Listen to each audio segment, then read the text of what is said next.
Assalamualaikum warahmatullahi wabarakatuh. Saya Santi Triwayunita, saya dari kelompok 8, ingin sedikit menjelaskan tentang sifat-sifat terpuji.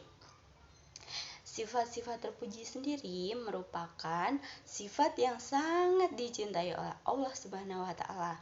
Bahkan sifat ini adalah cara untuk kita menunjukkan rasa sayang dan cinta kita kepada Allah Subhanahu wa taala. Sifat terpuji merupakan sifat yang dimiliki oleh orang-orang yang beriman dan memiliki akhlak mahmudah. Akhlak mahmudah sendiri yaitu akhlak terpuji. Nah, sifat-sifat terpuji tersebut diantaranya yaitu taubat, zuhud, waro, ikhlas, syukur, qanaah, tawakal, dan ridho. Yang pertama yaitu taubat. Taubat sendiri memiliki dua pengertian, yaitu taubat yang pertama berarti sadar atau menyesali dosanya dan berniat untuk memperbaiki diri dan tingkah lakunya. Sedangkan pengertian yang kedua yaitu kembali ke jalan atau agama yang benar, menyadari kesalahannya, menyesali dan sungguh-sungguh dari dalam hati untuk memperbaiki diri. Kemudian yang kedua yaitu zuhud.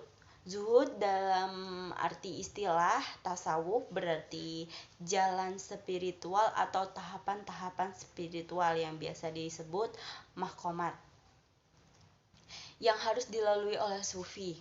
Zuhud artinya sikap menjauhkan diri dari segala sesuatu yang berkaitan dengan dunia.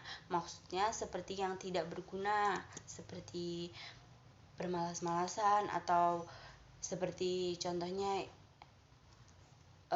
bermewah-mewah seperti itu.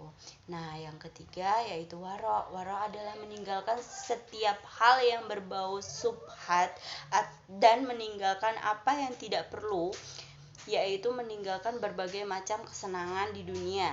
Jadi perilaku waro para sufi telah mulai menghindari berbagai macam kenikmatan yang halal yang menurut mereka itu tidak penting, seperti harta yang sangat banyak. Seperti itu contohnya. Nah, kemudian yang keempat yaitu ikhlas. Ikhlas berasal dari bahasa yang ikhlas berasal dari bahasa Arab yaitu kalasa ya'lusu kulhan ikhlasan yang berarti bersih, tiada tercampur, jujur dan tulus. Membersihkan sesuatu hingga bersih maksudnya jika kita maksudnya itu ya seperti contoh, jika kita memberikan sesuatu kepada seseorang, hendaknya kita itu tidak mengharapkan imbalan. Nah, kita tuh harus ikhlas kita ngasih sesuatu kepada orang dan kita tidak boleh mengharapkan imbalan dari mereka. Nah, yang kelima yaitu syukur. Menurut bahasa, kata syukur adalah suatu sifat yang penuh kebaikan dan rasa menghormati serta menggunakan atas segala nikmat Allah Subhanahu wa taala, nikmat yang diberikan Allah Subhanahu wa taala, baik keekspresian dengan lisan dimanapun dengan hati maupun dilaksanakan melalui perbuatan. Seperti kita bersyukur sudah diberikan kesehatan, kita juga bersyukur diberikan segala kenikmatan yang Allah berikan kepada kita. Nah, yang keenam yaitu qanaah. Qanaah sendiri berasal dari bahasa Arab juga yang berarti rela atau suka menerima yang dibagikan kepadanya.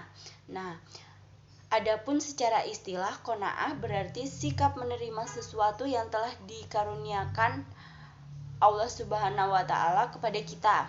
Dapat pula dikatakan bahwa qanaah ialah sikap perilaku menerima dan menggunakan sesuatu yang diberikan Allah sesuai dengan ketentuan Allah dan kebutuhan kita. Maksudnya seperti kita diberikan tangan, nah kita diberikan kaki, kaki untuk berjalan, tangan untuk memegang, dan lain sebagainya. Nah, yang ketujuh yaitu tawakal. Tawakal berasal dari bahasa Arab yang berarti menyerahkan diri kepada Allah. Secara istilah, tawakal berarti sikap pasrah dan menyerah terhadap hasil sesuatu pekerjaan atau usaha dengan menyerahkan sepenuhnya kepada Allah Subhanahu wa taala. Tawakal dapat diberi pengertian berserah diri kepada Allah Subhanahu wa taala setelah semua proses pekerjaan atau amalan lain sesudah dilakukan secara optimal. Tawakal harus dilakukan setelah usaha dan kerja keras dan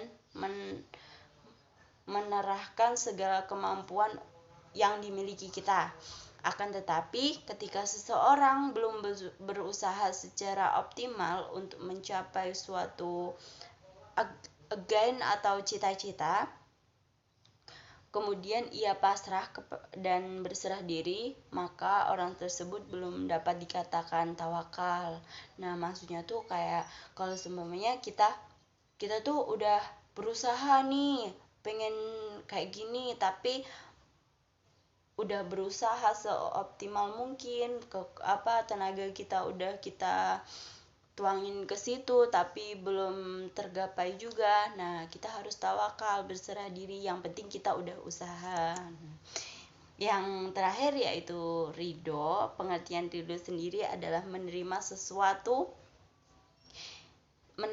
semua yang atas dirinya dengan lapang dada atau senang hati, dan meyakini bahwa semua yang terjadi adalah atas kehendak Allah Subhanahu wa taala. Nah, pengertian lain tentang ridho itu adalah tidak menentang hukum dan ketentuan dari Allah Subhanahu wa taala. Ridho juga dapat diartikan dengan perasaan gembira atau senang hati dalam menerima keputusan Allah Subhanahu wa taala. Ridho mencerminkan ketenangan jiwa seseorang. Orang yang mempunyai sikap ridho akan dapat merasakan nikmat yang telah diberikan Allah Subhanahu wa taala dan juga mensyukuri segala nikmat yang Allah Subhanahu wa taala berikan kepada kita. Nah, orang yang berperilaku ridho juga akan tabah dan sabar dan menerima cobaan atau musibah yang menimpanya. Misalnya dia dikasih, kayak seseorang itu dikasih musibah kepada Allah. Nah, tapi dia tuh tidak seperti berkecil hati, tapi tetap bersyukur dan tetap bersenang meskipun di dalam hatinya, ya hati seseorang kita nggak tahu ya hatinya kayak gimana. Nah, itu tadi penjelasan tentang sifat-sifat terpuji. Nah, jika ada salah kata saya menjelaskan, saya mohon maaf. Semoga apa yang saya sampaikan dapat bermanfaat. Saya akhiri. Wassalamualaikum warahmatullahi wabarakatuh.